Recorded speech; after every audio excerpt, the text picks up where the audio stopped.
Hey guys, it's Ashley and welcome to my vlog for A Court of Silver Flames by Sarah J. Maas. So today I just filmed a updated version of my favorite series of all time, and I'm going to assume that this vlog is going up after that video. So if you've watched that video, you might have heard that I was in the middle of rereading A Court of Mist and Fury and A Court of Wings and Ruin, like I always do, for apparently the third or fourth time because I can't stop myself. If you're watching this vlog now, I'm going to assume that you've read that series. I'm going to assume that you are caught up and up to date with the A Court of Thorns and Roses series and that you're ready for this one because this vlog is going to be spoilery. This vlog is going to spoil lots of things and go over lots of things and react to lots of things. So I'm just gonna go ahead right now and say it. Like, if you haven't read the series, you probably shouldn't watch this. Anyway, the romance between Feyre and Rhys in book 2 is just so good. It's just, I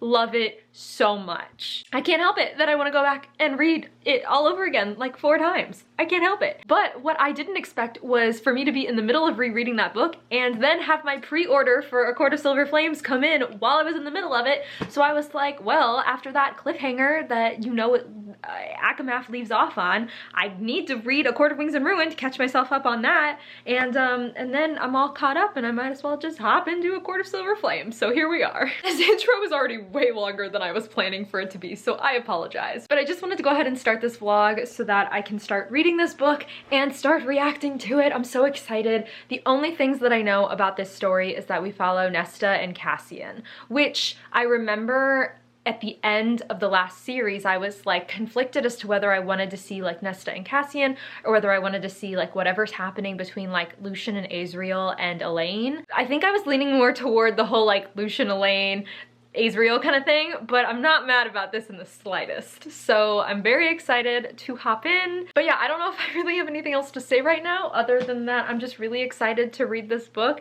It's a freaking monster of a book. I was not expecting it to be this big, though I'm not really sure why I wasn't expecting that because the other books are this big. This is already becoming a problem and I haven't even started reading the book. I'm gonna go ahead and go and then come back with whatever reaction and however far I've gotten. Okay.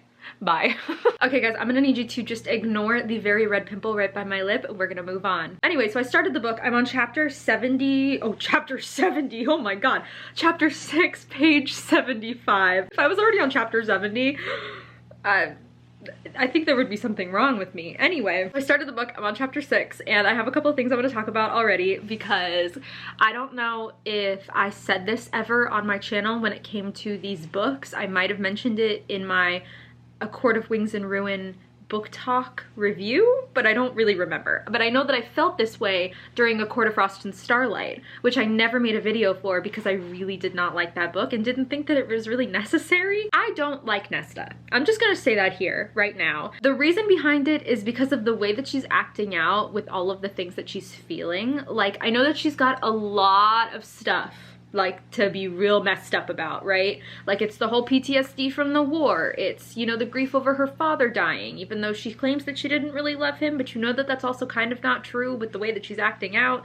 The grief over not being able to save all of those thousands of Illyrians in the war, but being able to save Cassian. Like, all of this stuff that she's dealing with, and instead she's like holding it in and like, you know, lashing out at everybody else for it. And it's just like, I don't like her because of that, but mostly it's because that's the way that I would not do that or deal with my problems, if that makes sense. And I think that's why there's like a disconnect here. So yeah, not a fan of Nesta, not a fan of the way that she's treating Cassian, because Cassian is just trying to do what is best for her, trying to forget about the way that she basically snubbed him when he was going to confess all of his feelings for her at the winter solstice or whatever that time was in A Court of Frost and Starlight. I don't remember. I understand where she's coming from and that she's too stubborn and proud to admit to anybody that she's dealing with all of this shit, including the creepy like dark cauldron power that still hasn't gone away. But that doesn't mean that I can't not like her.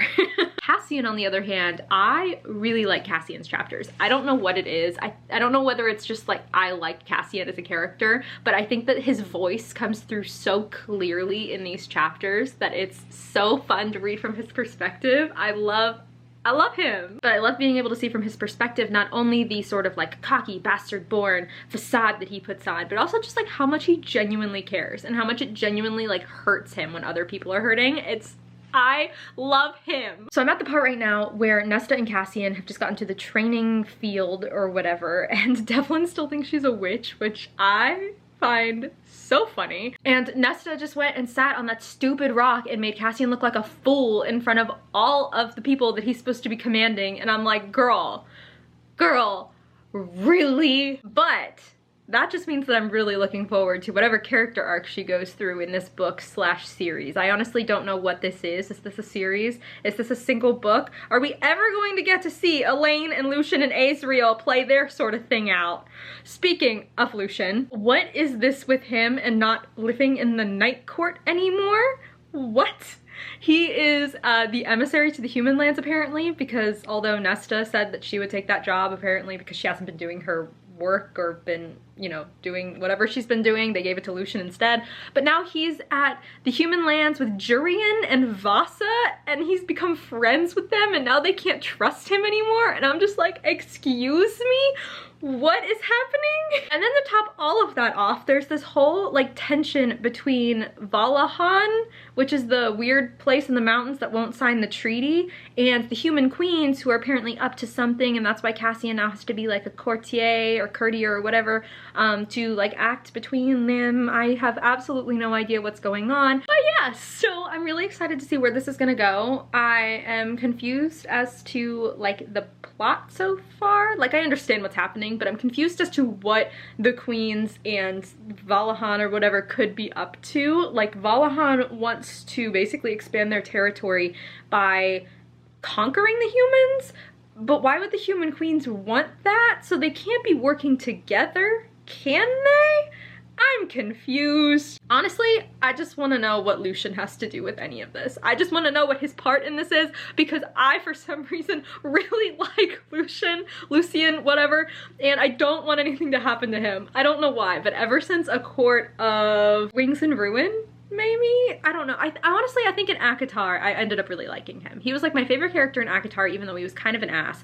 And then in ACOMAF, I liked him even though he wasn't in half the book. And then in ACOWAR, I really did like him. So I'm like, I don't know why. I'm just attached to Lucien, and I want him and Elaine to work out, even though I love Azriel with all my heart, but I just want Lucien and Elaine to work out. Why? Why does Elaine, this like sweet, kind-hearted little girl, have two very like miserable, like horrible backstory, terrible childhood guys as her love interests? What is happening? Also, I'm saying all of this as if Azriel is really Elaine's love interest. I don't know if that's actually a thing. I just know that there was like, you know, a connection in ACOWAR, or maybe I thought that there was some sort of connection. I don't know, man. Anyway, I've run on and on and on for a very long time, so we're gonna go ahead and keep reading because I need to know what's gonna happen. I need to know now. So I'll see you later. Okay, you guys, it's been literally 10 minutes and I regret everything that I said about Nesta. I feel so bad for her. She's still not my favorite with the way that she's acting, but I just feel so bad with what she's having to deal with and how she feels about herself and everything that goes on in her head. I feel so bad that I said that I didn't like her. I'm sorry.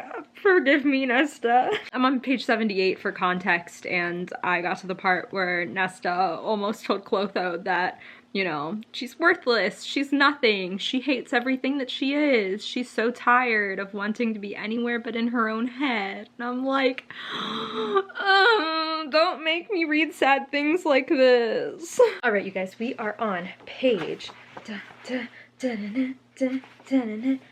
224. I literally started this book this afternoon and I can't decide whether I want to fly through it as fast as possible or take it slow. It is killing me. But anyway, we have things to discuss. First of all, things got pretty steamy these past couple of pages. So that happened. But also this is just like one of those stories, as in most stories, where the lack of communication is just astounding. But I mean, in this case, it's Nesta's pride and like her fear of admitting her fears and the things that are bringing her down, like that are stopping her from telling people what's going on. So there's like legitimate reasons behind the miscommunication, but still, it's really annoying. I feel for her, I do. I just want them to get together already, and it's really hard to keep reading them, you know, get closer, and then completely break apart and fall into pieces, and then like pick themselves back up and get closer, and then just break apart. It's killing me. But talking more about the plot itself, which I found I really don't care about that much, but it's here, it's a book. We can't just focus on Nesta and Cassian all the time as much as I would like us to. We've got a couple of different things going on. Like I said before, there's the human queens, there's the other fairy realm country things.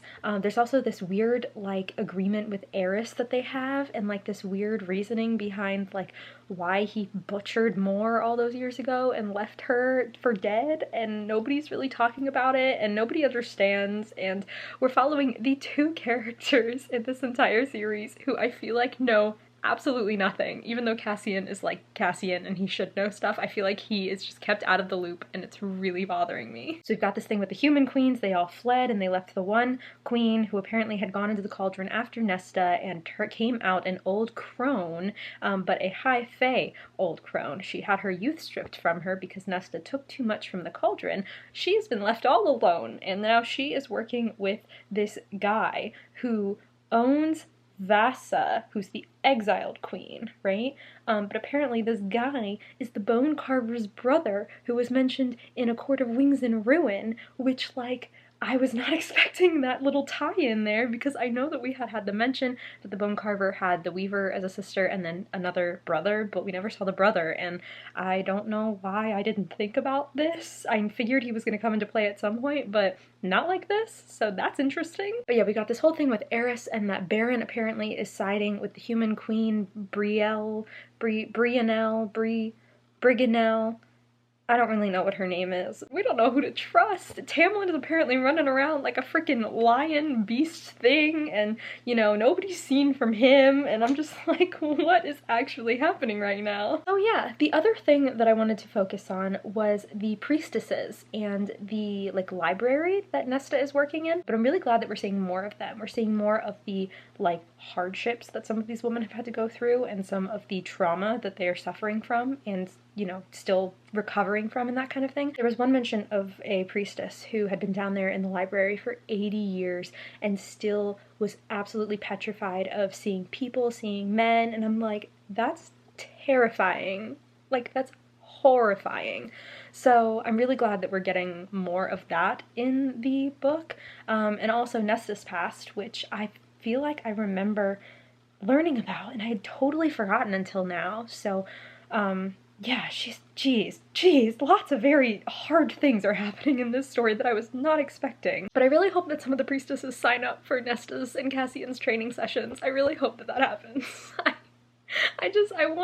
I want something good to start happening. I feel like everything has been like slowly climbing toward a good place, and then it just all crumbled, and now I need something good to happen again. I'm not quite sure why everything is slightly orange right now. I'm hoping that that will change as I film, but I guess we'll find out. It's currently 6 o'clock the next day. I have not updated you guys all day because I haven't been reading at all, and I did read a good amount last night that I just never ended up talking about, so I figured I would update you now. I'm on chapter 26, page 285, and things have happened.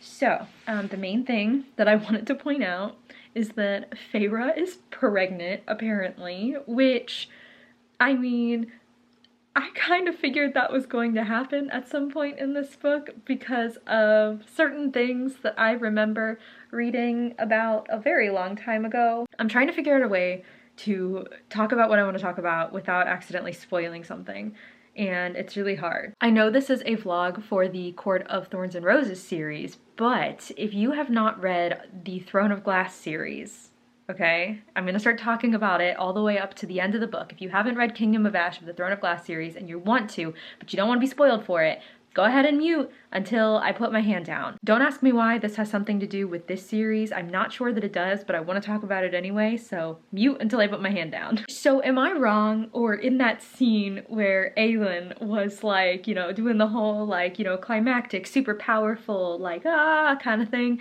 and she got glimpses of like other universes or whatever, and Sarah J Maas literally referenced her own fucking series when she had Aelin see Feyre and Rhys, but like she didn't know that it was Feyre and Rhys, and at the time Feyre was like pregnant or something. Am I making this up? Am I just like remembering something that never happened? I feel like that happens, but I don't have it in me to like go through Kingdom of Ash and find the part where it happens, nor do I have it in me to Google this to find out if I'm right. So somebody please tell me whether I'm right or whether I'm wrong, because I feel like it happens, and I feel like I'm not making it up, but I could be totally wrong. So in that case, knowing what I know about that, if I'm correct, then I correctly predicted that Feyre was going to be pregnant, so there's that. Yeah, she's preggo, she's gonna have a boy, she just automatically assumes it's a boy because the bone carver told her it was a boy, so has to be a boy.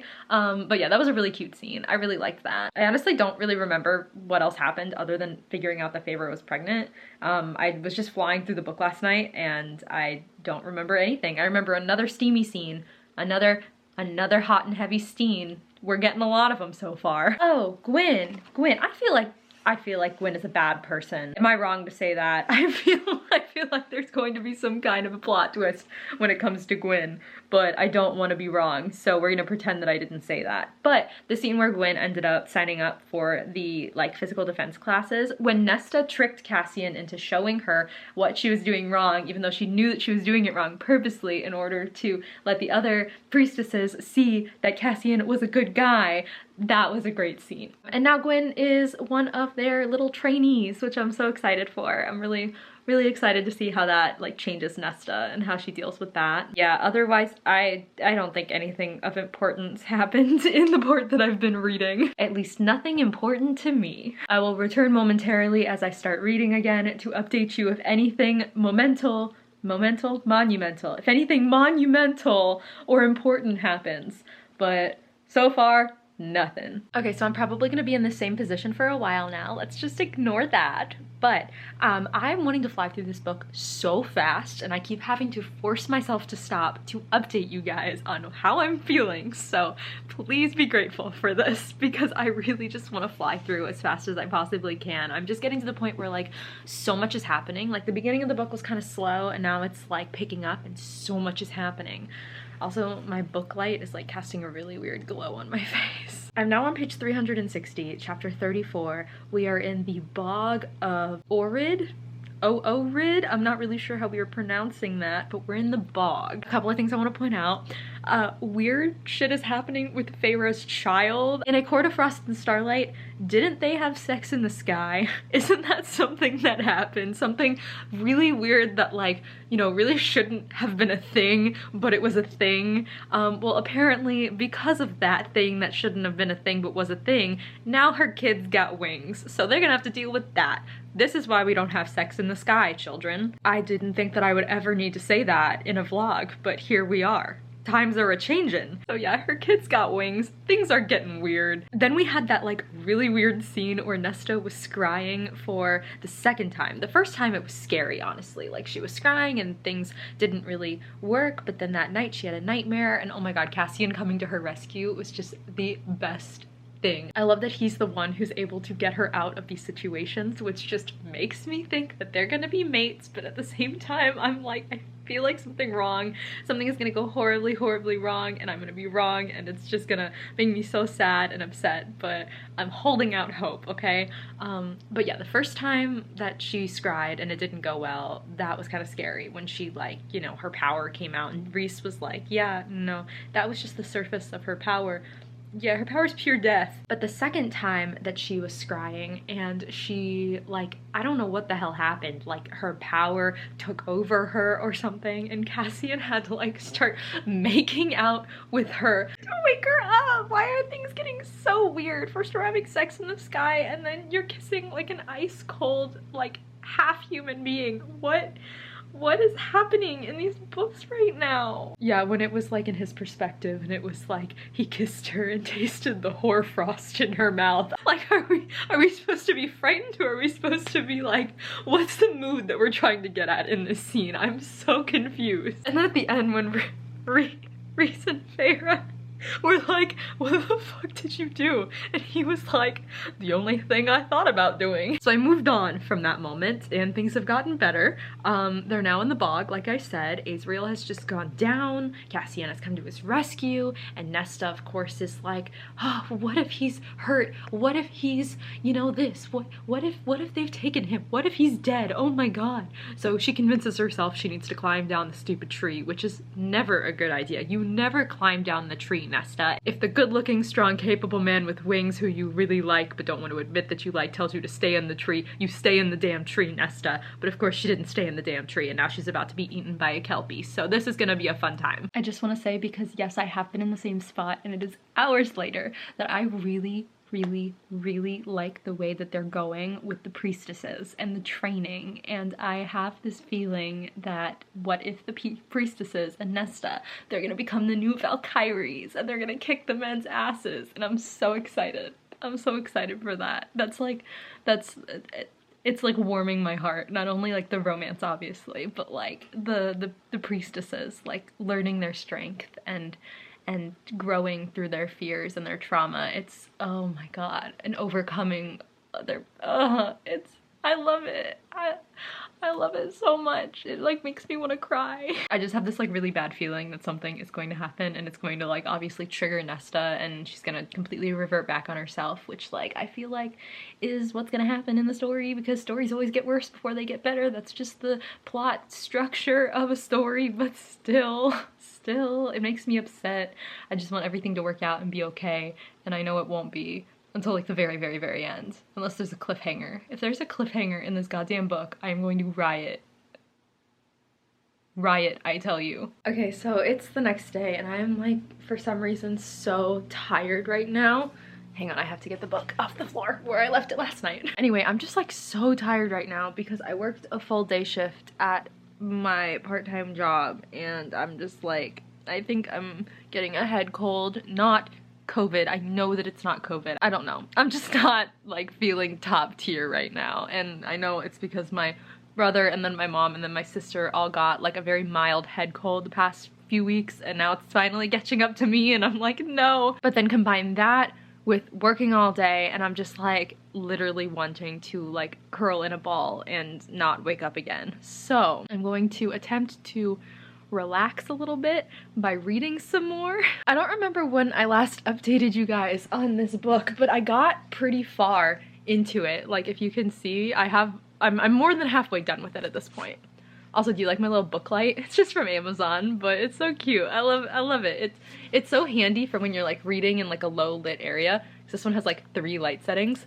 But anyway, yeah, I don't remember when I last talked to you or what I talked to you about the last time. Everything is like leaning toward Cassian and Nesta being mates, but like, I don't know, like it's the whole like very like, you know, overly possessive, like worried Cassian whenever Nesta's in danger, right? And then there's the whole like, oh, why do I not want to ever stop having sex with you thing.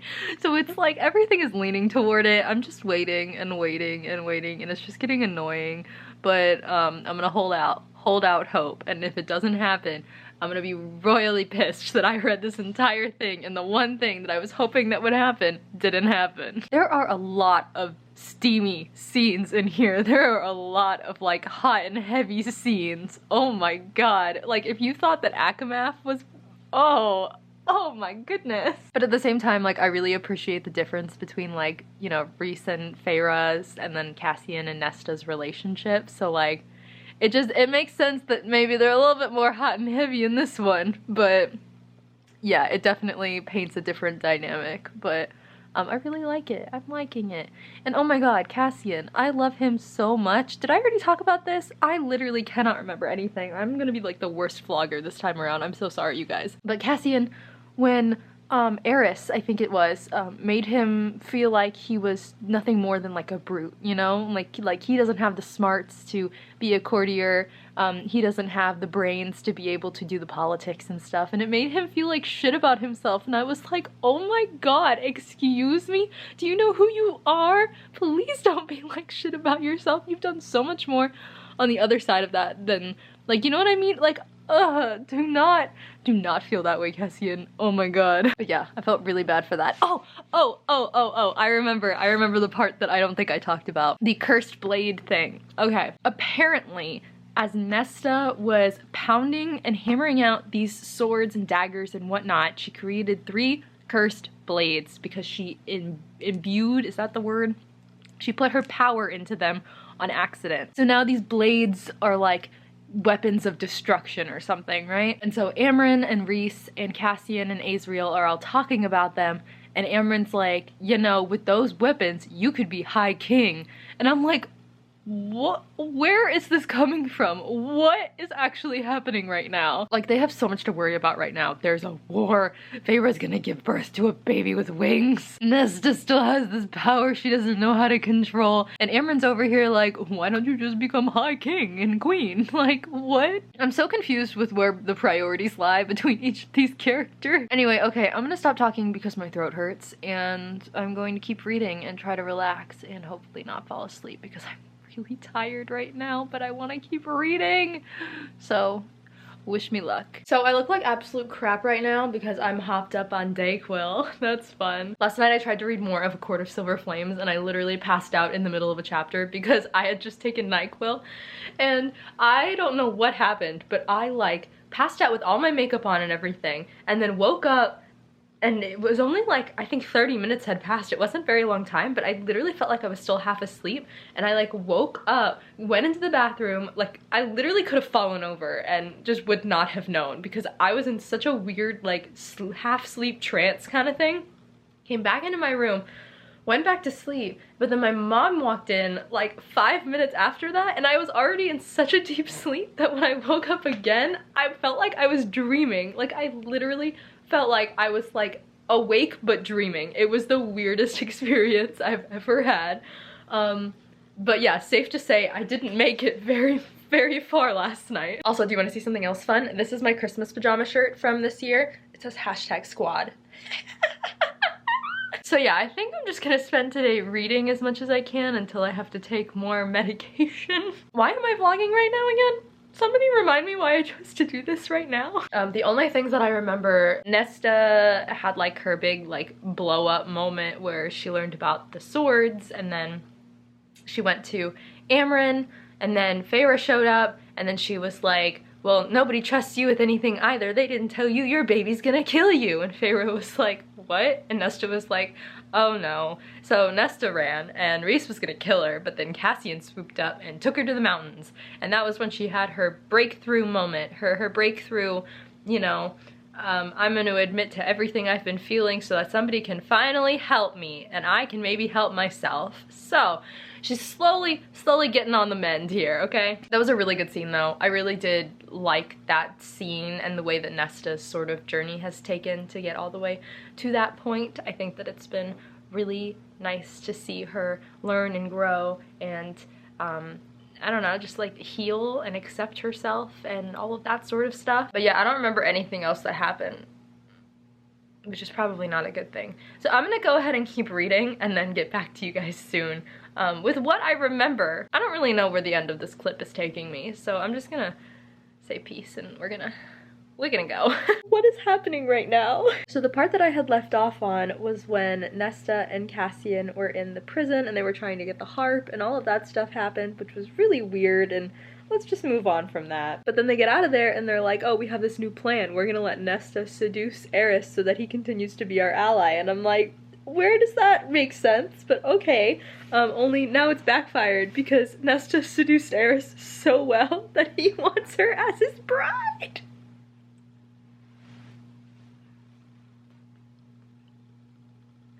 I'm literally crying. Like, how, what?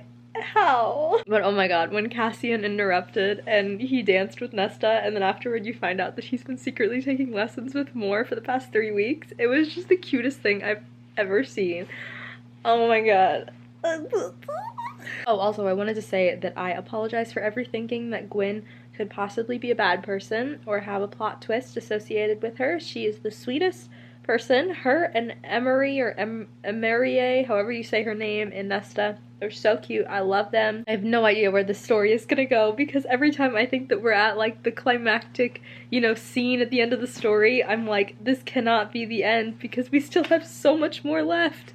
So yeah, I'm confused. The pacing in this book is so odd. Like, I keep thinking it's the end, but then it's not, and there's like a lot more left. I just can't believe Eris wanted Nesta as his bride. He's like, okay, Rhys, you've shown me what I can have. I want her instead of this dagger. And they're like, you danced with her 3 times. Are you okay? Okay, you guys, so it's currently the next day, and I just needed a full evening, night, day, whatever, to just process my thoughts after finishing this story because my god, it was so good. Like, if you can get past some of the sometimes like cringeworthy stuff that Sarah J Maas writes in terms of like Fae and that kind of thing, like Feyre's baby rich scent filling the room, which made me cringe every single time I read it. But if you can get past some of that stuff, the story is actually really good. I went into it not really liking Nesta. Like, I never really liked her in the first few books anyway, when she was just like a side character. And going into this book was no different, but I came out like a completely different person. I came out just like Nesta. Like, I was a completely different person from the beginning to the end, and she was just so good. She's such a good character now. I love her. The journey that she went through from the beginning to the end was just like so good. I'm so happy for her. But before we get too much into that, I want to talk about more so like what actually happened in the book from the last time that I talked to you. I think the first major thing that I ended up getting to since the last time that I talked to you guys was when Nesta, Emery, and Gwyn were kidnapped from their beds. Right? And you're like thinking, oh, something horrible's gonna happen, like Breelyn has done this now, you know, whatnot. They were kidnapped from their beds and they ended up being placed in the Blood Rite, which is the crazy, brutal, Illyrian, like, warrior, trial run thing where lots of people die, right? So that they can prove that they're Illyrian warriors. Because I guess when Cassian and Azriel came up with the obstacle course thing, it was the trial run to get into the Blood Rite, and they invited Devlin and his cronies to watch, to be like, yeah, girls can do it too, bitch. And then Devlin was like, joke's on you, we're gonna put them in the Blood Rite even though you don't want to, just to prove that you're wrong. But no, he ended up being wrong in the end. Now, don't get me wrong, I loved that scene. I loved watching Nesta and Emery and Gwyn really fight for themselves, fight for what they want, for their survival, like really like dig down deep and work together as a team and a unit to like get through this and to even win it, right? When Cassian was like, oh, only 12 people in existence have won this, right? And they were the ones who won it. But I have a little bit of a problem with how it played into the plot. I remember throughout this whole video how I've been making fun of how they're just, I don't care about the plot of this book, right? Like 90% of the people who go into this story are here for Nesta and Cassian. And once you get into the book, you're here for Nesta and Emery and Gwyn's friendship too, but you're here for Nesta and Cassian, right? So the plot is just so irrelevant to everything that you're wanting in this story that you go into it not really paying attention. But if you do pay attention, there's really not much of a plot. Like, the plot that is there is in the background, right? You get like the occasional scene of like, you know, Rhys and Feyre and Cassian and Azriel and Amren or whatnot are going like, oh, there's a big war coming again, and oh, the Bone Carver's brother is going to, you know, play a big part in this, and oh, they're Breelyn, the queen or whatever, is doing this, and blah blah blah, right? But like the big culminating point was Breelyn taking over Cassian's mind, right? She used the crown to put it on Cassian, to control Cassian, right? Which is a similar thing to what happened in Throne of Glass. I won't give any spoilers about that series if you guys haven't read that yet, but it was a similar thing that happened in Throne of Glass. But the problem is that I had a much more visceral, emotional reaction in Throne of Glass because you actually got to see it have a consequence, if that makes sense. Like, you got to see that thing, that big turning point in the story, have an effect on everybody else. Whereas in this story, she puts the crown on Cassian's head and he becomes her slave, right? And then, like, literally right afterwards, she goes to the mountain and catches Nesta and then forces Cassian to kill her. But then Nesta uses her own power to kill the queen instead and take Cassian out from under her control. I felt nothing in between, like, Cassian being put under her control and then Nesta killing the queen and taking him out from under her control, because he didn't get to do anything when he was under her control. So, like, it had literally no effect on me whatsoever, because within 2 scenes, he was not under her control anymore. Does that make sense? I didn't want Cassian to be somebody's slave like that, right?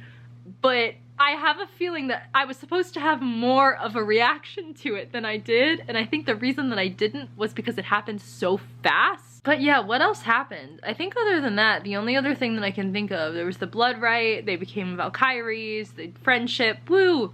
Cassian was under her control, and then he wasn't, like, 2 pages later. And then, oh, they found out they were mates. I mean, I think that was obvious. Yeah, I've been saying from the beginning, I'm like, you could clearly tell that it was building up to that, and even if it wasn't, like, you knew that they were gonna end up together. But I thought that that scene, oh, this is another thing that I wanted to say. I thought that that scene where Cassian tells Nesta, and he's like, you know that we're mates, just say it. Like, why do you have such a problem with it? Like, that kind of thing. And then Nesta gets pissed off and, like, sentences him and uses her bargain or whatever to, like, send him away or whatnot. Like, it was literally the same thing that happened with Rhys and Feyre, where Rhys knew and Feyre didn't know, and then as soon as Feyre found out, she was mad and she sentenced him away, and she, like, went away so that she didn't have to see him or whatnot. Like, it was the same exact thing that happened. So, again, not mad at it, but it's just funny to me that it's like Sarah J. Maas has a tendency to write, you know, the same sort of characters, so now I've got the same sort of plot, which, like, again, not mad at it. I'm just finding funny comparisons, okay? Oh, okay. The last thing that I want to talk about before I get into, like, overall thoughts, the baby scene. Okay, let's talk about this for a minute. We knew that Feyre was gonna have a baby with wings because they had sex in the sky. I can't even take myself seriously when I'm saying this stuff. Her baby had wings, but she doesn't have the right, we'll just say biology, right, to have a baby with wings without killing herself. So the whole time, Rhys was going crazy trying to figure out how to save her, blah, blah, blah. They ended up making a stupid bargain where if Feyre dies, Rhys dies, and if Rhys dies, Feyre dies. So it's like, you're just gonna leave your whole court fucked. And so what ends up happening is by the end, Feyre ends up having the baby like months early, which is not good. Feyre's dying and Rhys is screaming because he's dying and everybody's dying, and then Nesta decides she's gonna give up her power in exchange to save Feyre, blah, blah, blah. So Feyre's saved, Rhys is saved, the baby's saved. They named the baby Nyx, which, like, I don't know why, but I just don't think that name fits, but maybe that's just me. And then the best part of this whole scene is when Nesta's talking to Cassian afterward, and she had the forethought. She had the thought while she was saving her sister from dying to change her own biology so that she doesn't have to go through this in the future. I'm just saying, cry. That's so funny.